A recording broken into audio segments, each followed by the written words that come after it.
gift day today, our gifts will be given 50-50 between Tonbridge Welcomes Refugees and Hope Lebedyn. And we're going to hear first from Jane as Nicola interviews her for Tonbridge Welcomes Refugees. Lovely. Jane, it's so wonderful to have you with us this morning to hear more about what you do. I wondered if you could tell us a bit about yourself personally first. I grew up in Tonbridge. I then moved away when I went to university and I had my career. And part of that career, I ended up going out to the Middle East and living in Doha in Qatar for 20 years. And when I was doing that, I did a teaching English as a foreign language course, and I found myself teaching people from all over the world, including the very first refugee child that I came across, who was a young boy who was about 7 or 8 and from Bosnia. And as his English grew, he was able to tell me a bit about himself. And his first memory was being carried through the streets of Sarajevo by a policeman with his mother and his sister running by the side of them to get to the hospital in Sarajevo where his father was a doctor. And from that time, he spent 18 months in the hospital without going outside, except one night when it snowed and it was quiet. And it was enough for them to feel safe enough to go out and play in the snow. The family then moved to Germany, and then they came out to Qatar. So by the time he was 7, he'd learnt sort of Bosnian and then German and was then learning English. And yet, you know, that family remained really positive. It was that sort of thing, teaching them, that made me realise just how resilient people are and how refugees can really spring back if they're given, you know, the help to do so. And I happened to read a Tonbridge Parish magazine, and they were advertising the fact that a new group was starting up called Tonbridge Welcomes Refugees to help welcome Syrian refugees under the resettlement schemes to Kent. Tonbridge Welcomes Refugees was started in 2015 by 2 ladies who'd seen the pictures of the child on the Turkish beach, Aylan Kurdi, who'd drowned.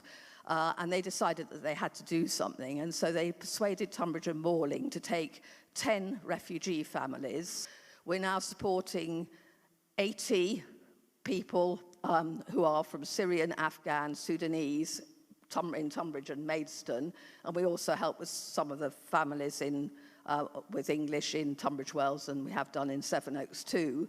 And we've now got 125 Ukrainians on our register. We have 6 trustees, we have about 18 teachers, and we really need more teachers to help teach English.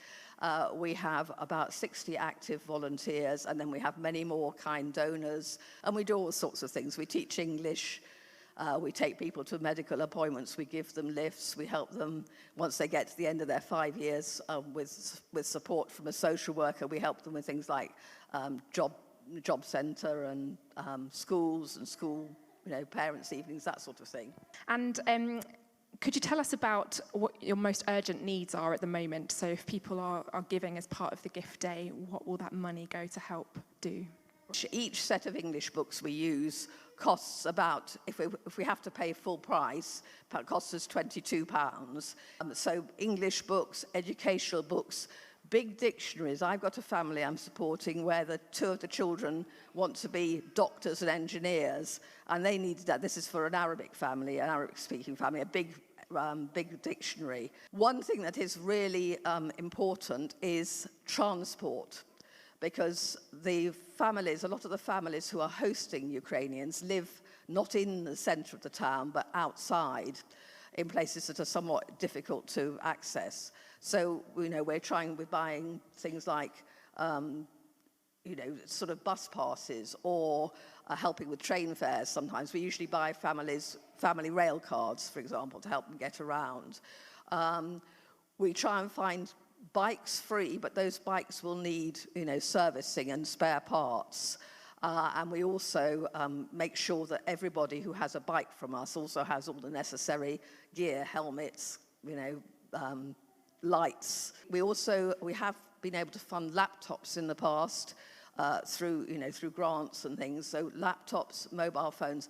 Mobile phones in the schools are really helpful to refugee children because it gives them a voice. They can put something into Google Translate. the teachers can put something into the Google Translate and they can understand. So that is really, really important as well. Or perhaps any, hopefully, retired teachers or teachers who might be able to help with teaching English. And thank you so much for all you do for us and for, including us today. Thank you. Thank you, Jane. Thank you so much, Jane. Thank you for that. Some of us have got a bike in the shed, haven't we, that we haven't ridden for decades, that maybe needs to be hoovered down and could be given. That's what we're doing here in Tonbridge. Paul Martin, who heads up our mission team, interviewed Peter from Hope Lebedyn, who are a charity working in a small rural town in Ukraine, supporting those who are living in extreme poverty and have had to flee their homes. Let's hear what God has been up to amongst them. Hi there, my name is Peter Martin and I'm from Hope Lebedyn. This is a charity that I started as ICC Missions back in 1999. So we've been going for some time and working in a specific area of Sumy, Ukraine. And for many of you, Sumy has been in the news quite a bit. It's on the border of Russia. So it's been one of the most intensely hit regions in the nation of Ukraine. What we have found is that the activities, whilst they have ceased a little bit at the moment, we're finding that there are many missiles still coming across, and we're even shooting, some of the soldiers around us are shooting missiles down as on a day-to-day basis. This has had an incredible impact. We've set this centre up that has a church and an activity centre, and the church has thrived through it all. What we've seen is that a lot of Christians and a lot of people fled at the time when they could get out, and understandably so as well. But then what we found was that actually people started turning to find a different way of explaining all of this. They were looking for hope amidst all of this. We gave out Bibles. We just had received a load of Gospels of John in Ukraine. And we've given these out extensively, even to the soldiers, where we've seen many soldiers being prayed for on the front line in battle as well. We've also helped and loads of other people as well. We had Larissa, who was running an orphanage, which some of you may have seen on the BBC News. And we ended up getting her to safety in Innsbruck. We've just found out that the government want to put 10 more children in the orphanage, even though Larissa is still in Innsbruck. So we've got a team in there. We've just put in aid to feed those children. The church is being active. It's actually being proactive in so many different ways, not just in aid, but actually in hospitals, in care homes, where we've taken over the running of a care home because it was left abandoned.